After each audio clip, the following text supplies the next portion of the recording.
There are places that slip through the cracks of history, and then there are places that are deliberately erased. This story begins not with a bang, but with a silent digital vanishing act. It is the story of a village called Silencia, a community of 200 souls that, according to every map, database, and government record, never existed at all. If you were to ask a cartographer, they would tell you that maps are living documents. They change with the landscape, updated with new roads, new buildings, new names, but they are not supposed to forget. In the summer of 2012, a British geography student named Ben was cross-referencing historical maps of the Scottish Highlands for his thesis. He was focused on the region surrounding the remote Loch Shin. On a detailed Ordnance Survey map from 2007, his finger stopped on a small cluster of buildings labeled Silencia. It was nestled in a valley that, on his modern digital map, was nothing but untouched wilderness. He assumed it was a cartographer's error, a ghost entry from an old survey, but the name haunted him. Silencia, the place of silence. That night, driven by a scholar's curiosity, Ben dove into the digital archives.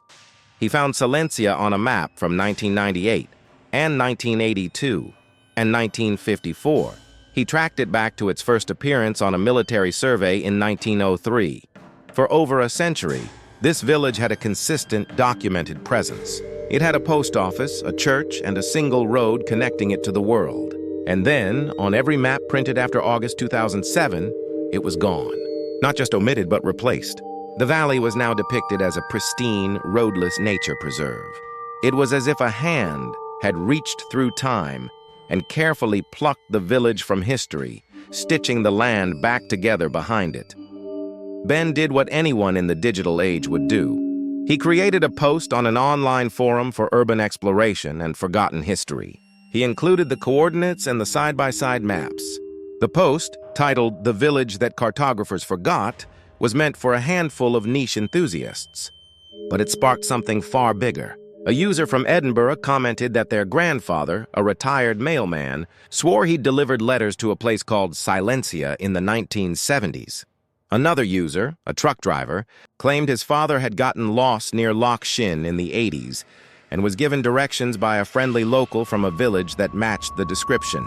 But when he tried to find it again to thank them, the road had simply ended in a thicket of trees.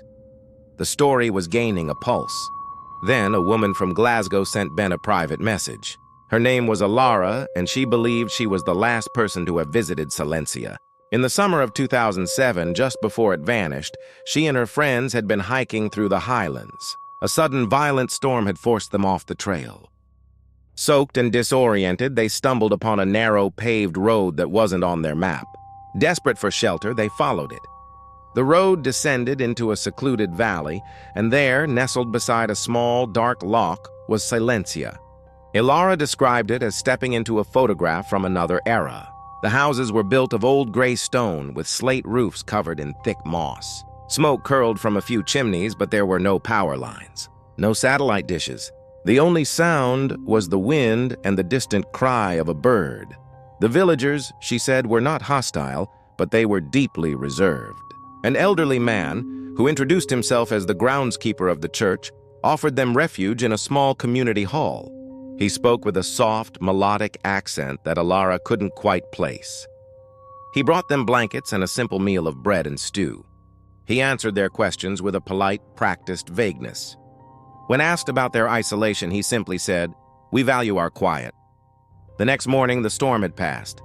The groundskeeper pointed them toward the path that would lead them back to the main road. As they left, Ilara turned back for one last look.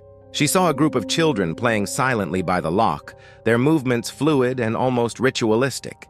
She felt a profound, unexplainable sadness, as if she were leaving a place that was already a memory. For years, she thought it was a strange, beautiful dream. It wasn't until she saw Ben's post a decade later that the memory solidified into chilling certainty. She had been there. It was real. Armed with Ilara's testimony, Ben's digital detective work escalated. He filed a Freedom of Information request with the National Archives, asking for any and all records pertaining to Silencia. The official response was a single page. It was a brief, formal statement from the Department of the Interior, dated September 2007. It declared that a cartographical error dating back to 1903 had been corrected, and that no settlement known as Silencia had ever existed in the designated region. The matter, it stated, was considered closed. This was not an answer. It was a brick wall. But the internet is a persistent force. A data archivist on the forum, using a handle that translated to watchful hacker, managed to access a legacy server for the National Land Registry. Deep within its files, he found a single unredacted document. It was a land purchase order from 2006. The buyer was a shell corporation with a name comprised of meaningless letters. The seller was listed as the Silencia Stewardship Trust. The purchase was for the entire valley, and the listed price was one single British pound. The purpose of the sale was listed as conservation and historical remediation. The document was approved and filed, and then, it seemed, every other record of the transaction was systematically purged. The pieces of the puzzle were forming a terrifying picture. This was not a simple administrative mistake. This was a coordinated top-down effort of unparalleled thoroughness.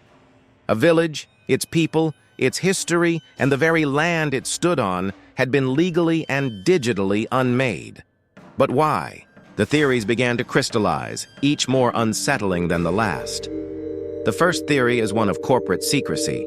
The shell corporation, the £1 sale, it points to a powerful entity needing absolute isolation.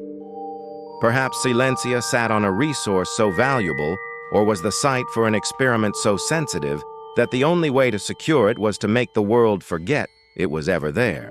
A biotech lab, a private data haven, a testing ground for technology that defies imagination. The villagers? Bought out, relocated, and silenced by a confidentiality agreement backed by unimaginable wealth. The second theory is older and far darker. It suggests that the village itself was the subject of the containment. Ilara's testimony is the key here. The anachronistic feel, the quiet children, the groundskeeper's vague answers. What if Silencia was not a normal village? What if it was the home of something that could not be allowed to interact with the modern world? A religious cult preserving a dangerous ideology. A population carrying a genetically unique trait, or perhaps something less easily defined. A community that simply did not age, or that possessed a quiet, unnatural harmony with their environment that broke the laws of nature. The government, or some shadowy organization within it, couldn't destroy them without drawing attention. So, they did the next best thing. They erased them. They built a digital and legal fence around the valley and left them to their silence, ensuring their secret would die with them. Ben and Ilara, armed with the land document, decided they had to see for themselves. They organized a small expedition. They drove to the Scottish Highlands, to the coordinates where the old maps promised a road. They found nothing but a steep, heather-covered hillside. There was no pavement, no sign of human habitation, just as the new maps showed. But Ilara, walking a specific pattern based on her memory, found something. Partially buried under moss and soil was a short, crumbling curbstone, the edge of a forgotten pavement. They had found the ghost of the road. They spent hours scanning the valley with high-powered binoculars, seeing only trees and rock. As dusk began to settle, a thick, unnatural fog pooled in the valley below, obscuring everything. It was then that Ben, reviewing the photos on his camera, noticed it. A single square shape standing perfectly straight amidst the chaotic natural growth, a shape that could only be a chimney. It was there. It was still there, hidden behind a veil of geography and bureaucracy. They never attempted to go further. Some doors, once closed, should remain shut. Ben published his findings, and the story of Silencia became a modern legend. But the official record remains unchanged. The maps have not been revised. If you search for it today in any government database, you will find nothing. The silence is absolute. This was the village that was deemed too dangerous to remember. What do you believe was hidden in that Scottish valley? A corporate secret? A forgotten people? Or something that the world was simply not ready to know ever existed? If you ever find a road on your map that leads to a place called Silencia, our advice is simple. Don't take it. Subscribe to Midnight Glitch. The past is not always what it seems.